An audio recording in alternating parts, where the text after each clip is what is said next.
अस्सलामुअलैकुम। तो आज से जो है अपना चैप्टर नंबर 3 स्टार्ट करेंगे, ठीक है।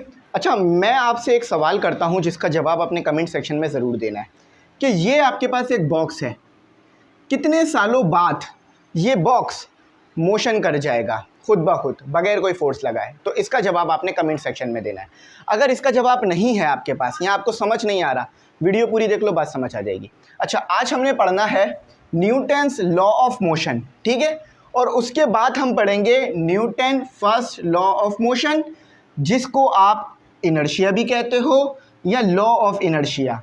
पेपर में अगर ये लिखा हुआ आ जाए Newton first law of motion बताएं, तो भी आप वही चीज़ लिखोगे जो मैं अभी लिखवाऊंगा। और अगर लिखा हुआ आ जाए, एग्जामिनर आपसे थोड़ा सा जो है वो ट्रिकी क्वेश्चन कर ले, अगर वो कह दें कि लॉ ऑफ इनर्शिया बताओ, तो भी आप वही चीज़ लिखोगे जो मैं अभी लिखूंगा।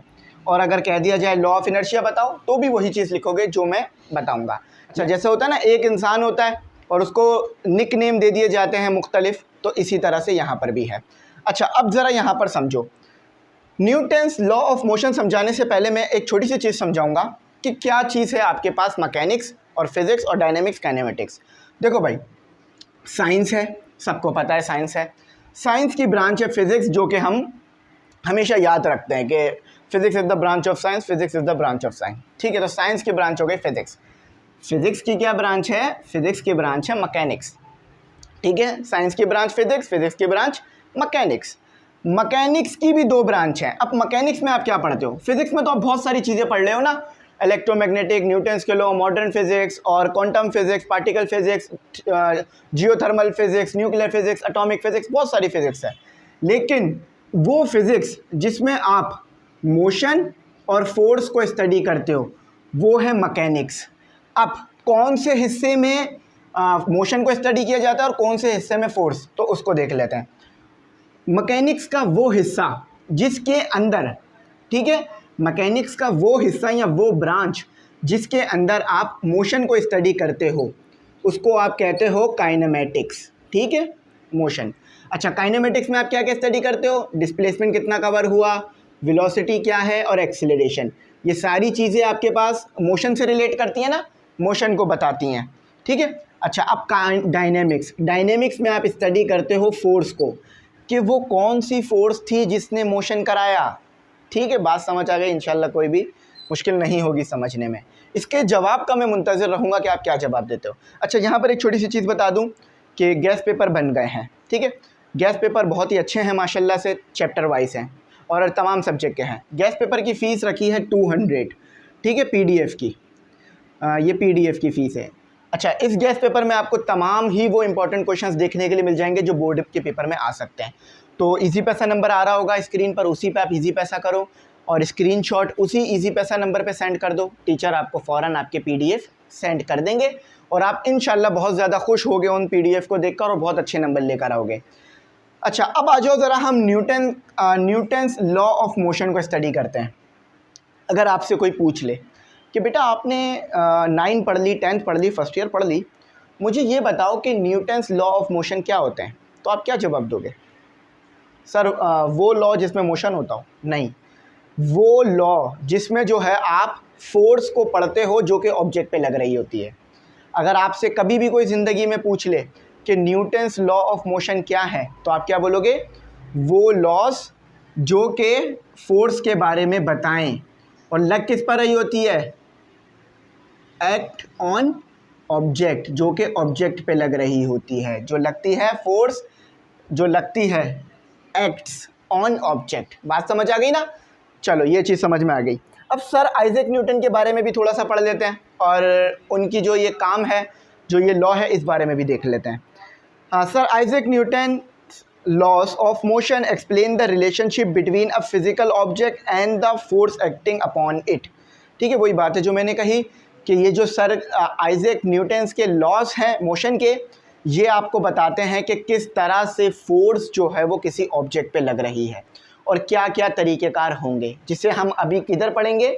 Newton first law of motion में, Newton second law of motion में, Newton third law of motion में। तीनों लॉज फोर्स के बारे में ही होंगे, ठीक है। अच्छा, आगे लिखा हुआ है, understanding these information provides us with the basis of modern physics. Modern physics तो अभी तक आपने नहीं पढ़ी है, लेकिन मॉडर्न फिज़िक्स में आप थ्योरी ऑफ रिलेटिविटी जो कि आइंस्टाइन की है, जनरल थ्योरी ऑफ रिलेटिविटी जो कि आइंस्टाइन की है, और मैक्स प्लैंक की जो क्वांटम थ्योरी है, इन सब को स्टडी करते हो। यानी आप इलेक्ट्रॉन और जो एटम है उसके ऊपर स्टडी करते हो, लेकिन सब एटॉमिक पार्टिकल मतलब सब एटॉमिक पार्टिकल्स को स्टडी कर रहे होते हो। ठीक है, मॉडर्न फिजिक्स में आप क्या करते हो, सब एटॉमिक पार्टिकल को स्टडी करते हो, उनकी मोशंस को स्टडी करते हो। तो मॉडर्न फिजिक्स की जो बेसिस है ना, यानी जो बेसिक है, वो न्यूटन्स के लॉ से ही आती है। और याद एक और चीज़ रख लेना कि ये जो न्यूटन्स के लॉस हैं, ये आपके पास हैवी ऑब्जेक्ट्स पे लग रहे होते हैं, यानी बड़े बड़े ऑब्जेक्ट्स पे लग रहे होते हैं। ठीक है, बात रहेगी ना याद, चलो याद रहेगी। अच्छा, अब आ जाते हैं हम इस चीज़ के ऊपर कि फर्स्ट लॉ ऑफ मोशन है क्या। ये चीज़ मैंने समझा दी ना, first law of motion, inertia और लॉ ऑफ इनर्शिया, ये तीनों एक ही चीज़ है। जब भी इनमें से कुछ पूछ लिया जाए, आप यही बात लिखोगे।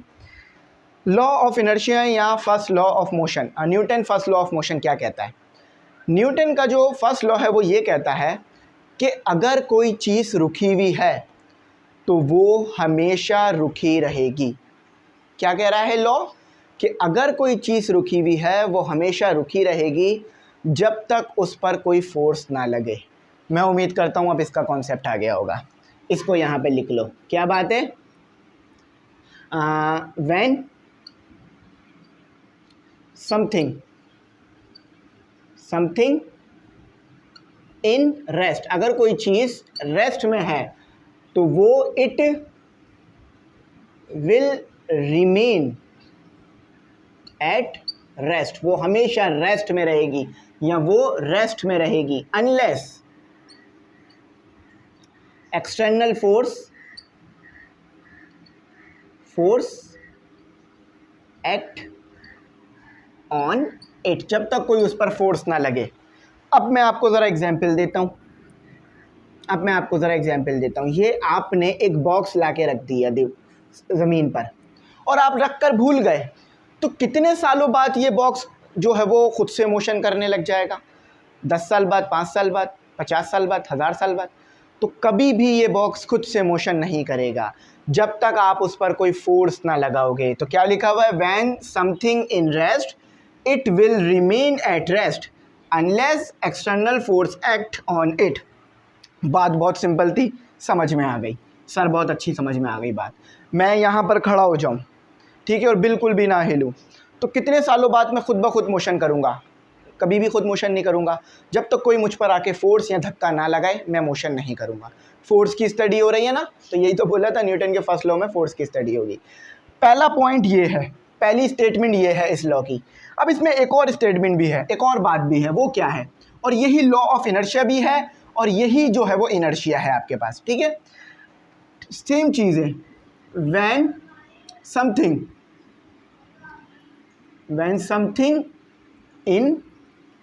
समथिंग इन मोशन, अगर कोई चीज़ मोशन में है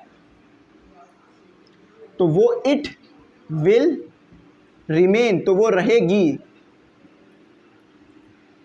रिमेन इन मोशन अनलेस, जब तक कोई फोर्स उस पर आके, unless external force act on it. ठीक है, ये लो, ये स्टेटमेंट लिख दी मैंने। When something in motion it will remain in motion. ठीक है, unless external force act on it, अगर कोई चीज़ मोशन कर रही है तो वो हमेशा मोशन करती रहेगी जब तक कोई एक्सटर्नल फोर्स उस पर ना लगे उसको रोकने के लिए। सर पहली बात तो बहुत आसान थी, समझ में आ गई। दूसरी बात मुश्किल है। फॉर एग्जांपल, अगर कोई गाड़ी चल रही है और मैं एकदम से इंजन बंद कर दूं, तो क्या वो हमेशा से चलती रहेगी? हाँ, चलती रहेगी। सर ये क्या बात कर रहा है बेटा? अगर वो बॉडी पर एक्सटर्नल फोर्स नहीं लगेगी तो वो हमेशा चलती रहेगी। अब वो एक्सटर्नल फोर्स क्या है? मतलब गाड़ी क्यों रुक जाती है? क्योंकि गाड़ी पर एयर रेजिस्टेंस लग रही होती है, ज़मीन से फ्रिक्शन लग रही होती है। फ्रिक्शन क्या है? फ्रिक्शन भी तो एक फोर्स है ना, और एयर ड्रैग लग रहा होता है उसके ऊपर, यानी जो है वो एयर फ्रिक्शन लग रही होती है। तो इस वजह से गाड़ी रुक जाती है। ये ज़रा समझो मेरी बात, ठीक है, ये मेरी बात समझो, न्यूटन का लॉ यहाँ पर क्या कहता है। ये थोड़ी हमने महंगी वाली गाड़ी बनाई है, ठीक है, हम थोड़े से महंगी वाली गाड़ी बनाई है, इसलिए गाड़ी थोड़ी बड़ी है। अच्छा, ये मैंने बना दी ज़मीन, ठीक है, ये मैंने इसके इर्द गिर्द बना दी एयर, ठीक है, एयर जो इस पर लग रही है। आपने तो यही चीज़ देखी है ना कि अगर कोई गाड़ी मोशन कर रही हो और उसका इंजन आप स्विच ऑफ कर दो, तो यानी उसका इंजन बंद कर दो, तो क्या होती है, गाड़ी कुछ दूर जाके रुक जाती है। ऐसा तो नहीं होता ना, कराची में गाड़ी शुरू की, थोड़ी सी फोर्स लगाई और हैदराबाद तक उसी फोर्स में पहुंच गए, दोबारा कभी इंजन चालू ही नहीं करना पड़ा। ऐसा कभी नहीं देखा होगा। लेकिन ऐसा हो सकता है कि कराची में रहकर थोड़ी सी फोर्स लगाओ और गाड़ी उसी फोर्स में हैदराबाद पहुंच जाए। ऐसा कब होगा, जब दुनिया में जितनी भी एयर है, ऑक्सीजन जो भी एयर है, यानी जो भी आपके पास एलिमेंट मौजूद है एयर में, अगर वो ख़त्म कर दिए जाए तो गाड़ी आपकी अब चलती रहेगी। लेकिन एक और चीज़, फ्रिक्शन भी ख़त्म कर दी जाए, यानी सरफेस पे भी कोई फ्रिक्शन ना रहे, अब ये गाड़ी ऑलवेज मोशन में रहेगी, ठीक है, ऑलवेज मोशन करेगी। हाँ, एक कंडीशन है कि इसके अंदर खुद कोई फ्रिक्शन ना हो, मतलब ऐसा ना हो कि कोई पार्ट एक दूसरे को जो है वो फ्रिक्शन प्रोवाइड कर रहा हो, अंदर भी कोई फ्रिक्शन ना हो इंजन के, यानी टायर के अंदर जो आपके पास लगे हुए होते हैं ना एक्सेल और दूसरी चीज़, उसमें भी कोई फ्रिक्शन ना हो। अब ये गाड़ी ज़िंदगी भर मोशन करती रहेगी। तो न्यूटन्स यही बात कह कर गए हैं। वो कहते हैं कि अगर कोई चीज़ रुकी हुई है हमेशा रुकी रहेगी, अगर कोई चीज़ मोशन कर रही है हमेशा मोशन करेगी, जब तक उसके ऊपर कोई फोर्स ना लगे, फोर्स, ठीक है, जब तक उसके ऊपर कोई फोर्स ना लगे, फोर्स, ठीक है। रुकी हुई चीज़ को मोशन कराना है धक्का मारो, चलती हुई चीज़ को रोकना है फोर्स लगा लो। बात समझ आ गई मेरी बात? अब मैं उम्मीद करता हूँ कभी नहीं भूलोगे, ठीक है। यही चीज़ यहाँ पर भी लिखी हुई है आपके पास, इसको भी पढ़ देता हूँ मैं। Newton first law state that every object will remain at rest on और इन यूनिफॉर्म मोशन। अच्छा, यहाँ पर यूनिफॉर्म मोशन भी लिखा हुआ है तो मैंने यहाँ पे लिख दिया। अच्छा, मैंने मोशन का वर्ड इस्तेमाल किया है, आप यूनिफॉर्म का वर्ड भी इसके साथ इंक्लूड कर लो, ठीक है, यूनिफॉर्म का वर्ड भी लगा लो ताकि और अच्छा समझ में आए। यूनिफॉर्म मोशन वो मोशन होता है जो कि एक ही स्पीड पर होता रहे, जिसमें एक्सेलरेशन आपके पास ज़ीरो आए, सिर्फ आप जो मूव कर रहे हो वो एक ही वेलोसिटी के साथ करते रहो, वेलोसिटी में तब्दीली ना आए, ठीक है। In a straight line unless compelled to change its state by the action of an external force, यही बात लिखी हुई है, ठीक है। याद रहेगी ना, अगर कोई चीज़ रुकी हुई है हमेशा रुकी रहेगी जब तक उस पर फोर्स ना लगे, अगर कोई चीज़ मोशन कर रही है यानी यूनिफॉर्म मोशन कर रही है तो हमेशा मोशन करती रहेगी जब तक उस पर कोई फोर्स लग के मोशन ना रोके, ठीक है। अब इनर्शिया को पढ़ते हैं। इनर्शिया क्या चीज़ है? मैंने कहा ना इनर्शिया भी यही चीज़ है, लेकिन बस इसको थोड़ा सा इन्होंने ना अलग करके भी डिफ़ाइन किया है, इसको भी मैं थोड़ा अलग से डिफ़ाइन करता हूँ। अच्छा, सबसे पहले तो याद रखो इनर्शिया में आपके पास फोर्स इक्वल टू ज़ीरो होती है। अब ऐसा क्यों? और साथ ही साथ ए इक्वल टू ज़ीरो होती है और वी इक्वल टू कांस्टेंट होती है। ये इसी चीज़ की बात हो रही है। जब कोई भी फोर्स नहीं लग रही होगी तो एफ इक्वल टू ज़ीरो हो जाएगा। अगर फोर्स ही नहीं लग रही है तो एक्सेलरेशन ही पैदा नहीं होगी। आप अभी ये सेकंड लॉ में पढ़ोगे, ये चीज़, यही एक्सेलरेशन का लगना सेकंड लॉ में पढ़ोगे, ठीक है। अगर फोर्स नहीं लग रही तो कोई भी एक्सेलरेशन पैदा नहीं होगी। क्यों? और वेलोसिटी क्या आ जाएगी? ज़ीरो। वेलोसिटी क्या आ जाएगी? कांस्टेंट। फॉर एग्जांपल, आपके पास एक्सेलरेशन का फॉर्मूला होता है V F minus V I equal to T, है ना, V F minus I equal to T. अब जो वी एफ की वैल्यू है वही वी आई की वैल्यू है, यानी दोनों 2 हैं, मीटर पर सेकेंड, मीटर पर सेकेंड। तो देखो एक्सेलरेशन ज़ीरो आएगी। क्यों? 2 माइनस 2 डिवाइडेड बाय टी, तो एक्सेलरेशन इक्वल टू ज़ीरो। समझ में आ गया कि कैसे कांस्टेंट वेलोसिटी एक्सेलरेशन को ज़ीरो कर देती है? क्यों? क्योंकि जो वेलोसिटी फाइनल आ रही होगी वही वेलोसिटी इनिशियल भी आ रही होगी, तो इस तरह से एक्सेलरेशन आपके पास ज़ीरो हो जाएगी। अब देखो इनर्शिया के बारे में क्या लिखा है।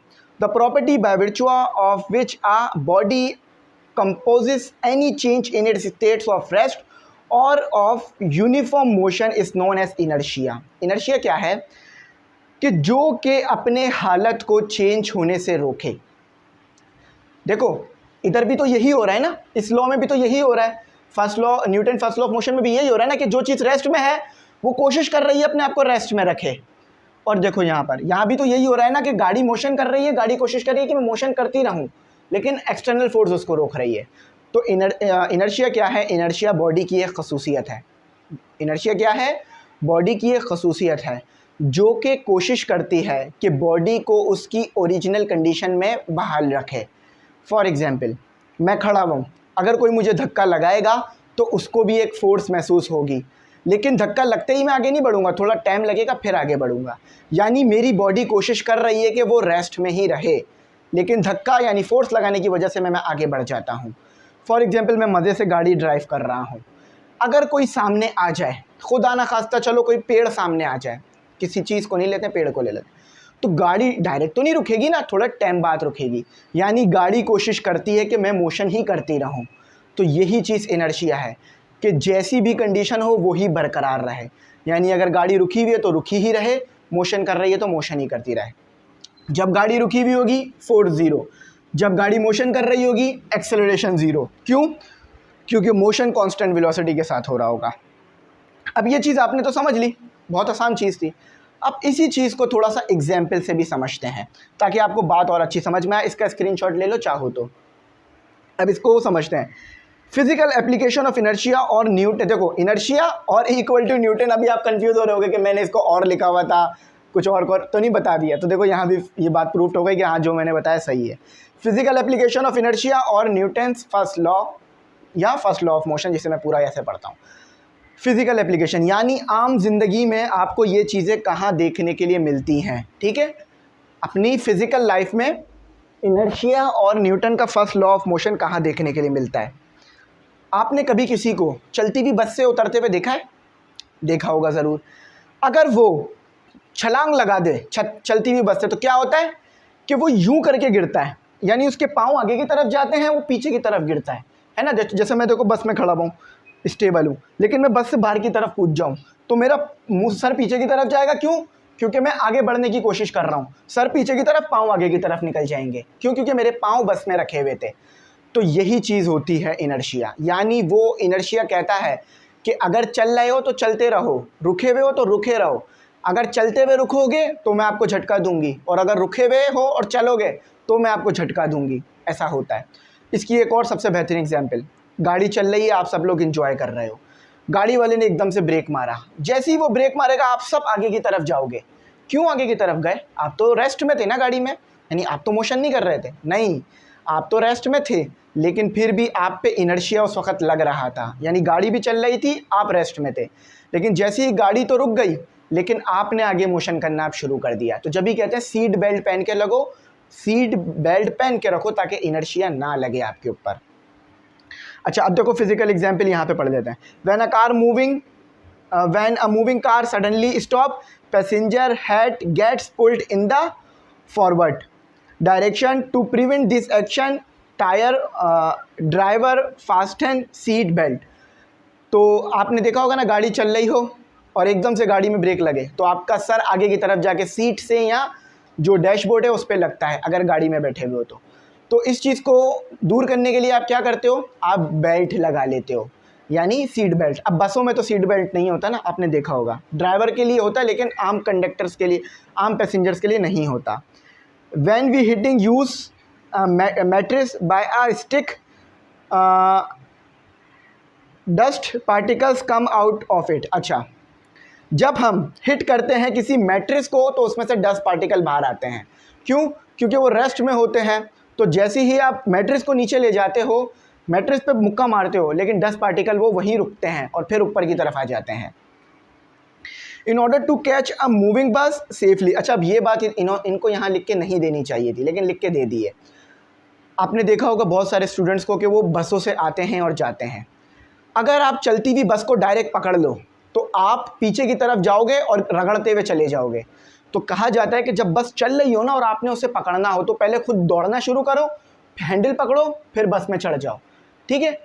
क्यों? क्योंकि आप रेस्ट में थे। इनर्शिया आपको चाहता है कि रेस्ट में रखे, लेकिन आपने मोशन करती हुई चीज़ को पकड़ लिया, तो इसलिए आपका जो इनर्शिया है वो आपको वहीं रोकेगा जहाँ आप थे, लेकिन फोर्स की वजह से आप आगे जाना शुरू हो जाओगे, ठीक है? तो जब भी कोई चलती हुई बस पकड़नी हो तो पहले उस बस के साथ भागना शुरू करो, फिर उसे पकड़ो।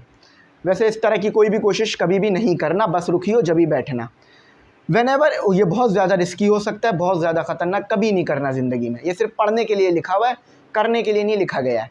When it is required to jump off a moving bus, we must always run for a short distance after jumping on road to prevent us for falling in the forward direction. अच्छा, अब जब भी कभी आपको बस से छलांग लगानी हो या बस से उतरना हो, कोई ख़तरे की बात है या बस का एक्सीडेंट होने वाला है, आपने उतरना है, तो आप क्या करोगे? चलती हुई बस से आप ऐसे उतरोगे कि पहले आप अपने आप को ज़मीन पे लाओगे, यानी बस का हैंडल पकड़े रहोगे और ज़मीन को लाओगे और बस के साथ चलना शुरू कर दोगे तेज़ी से, और फिर हैंडल छोड़ दोगे। क्यों? क्योंकि पहले आप मोशन में थे, आप ज़मीन पर आकर भी आपने मोशन करना शुरू कर दी। अब जैसे ही हैंडल छोड़ोगे, आप जो है वो सेफली उतर जाओगे बस से। लेकिन आपने ऐसा किया कि चलती हुई बस में से उतरे और बगैर चले हुए, मतलब बस उतर गए, बाहर की तरफ आ गए, तो आप फ़ौरन ज़मीन पे गिरोगे, क्योंकि इनर्शिया बोलेगा कि आगे चलो, मोशन करो, रुक क्यों रहे हो। ठीक है, बात समझ आ गई होगी। तो यहाँ पर ये हमारा टॉपिक कंप्लीट हुआ। मैं फिर कह रहा हूँ, हमेशा कह रहा हूँ, कभी भी चलती हुई बस में ना चढ़ना, चाहे लेट हो जाना कॉलेज के लिए, पेपर के लिए लेट हो रहे हो तो भी चलेगा, कोई मसला नहीं है। चाहे पेपर मिस ही क्यों ना कर दो, कोई मसला नहीं है। चलती हुई बस में नहीं चढ़ना, ठीक है। यानी अगर बस चल रही है, आपको ड्राइवर ने नहीं देखा है, आप बस में चढ़ने की कोशिश ना करो जब तक बस आके पूरी रेस्ट में ना आ जाए, रुक ना जाए। ठीक है, बात समझ आ गई। बहुत से लोगों को आपने ये करते हुए देखा होगा कि वो चलती हुई बस में चढ़ रहे होंगे। आपने नहीं करना, उनको करने दो, और उनको भी मना कर सकते हो तो कर दो कि आप ऐसा ना करो क्योंकि रिस्की है, तो वो भी आपकी बात मानेंगे। और दूसरी चीज़ याद रखो, सीट बेल्ट के अलावा कभी गाड़ी नहीं चलाना, हेलमेट के अलावा बगैर गाड़ी बाइक नहीं चलाना, ठीक है। अच्छा, और आखिरी बात ये याद रखो कि जब भी बस से उतरो, बस रुक चुकी हो, वरना चलती भी बस से उतरोगे, इनर्शिया आपको आगे की तरफ मोशन कराने की कोशिश करेगा, जिसकी वजह से बहुत बुरी तरह गिर सकते हो। गिरने से शायद इतनी चोट ना लगे जितना पीछे से आने वाली गाड़ियों की वजह से लगेगी। तो मेरी बात हमेशा याद रखना, पढ़ाने के पर्पज़ से बहुत चीज़ें बताई जाती हैं, इसका मतलब ये नहीं होता कि आपने वो सब करना है। गैस पेपर बाय कर लेना। थैंक्स फॉर वॉचिंग, अल्लाह हाफिज़। अपना जो अगला टॉपिक है, हम Newton second law of motion start करेंगे।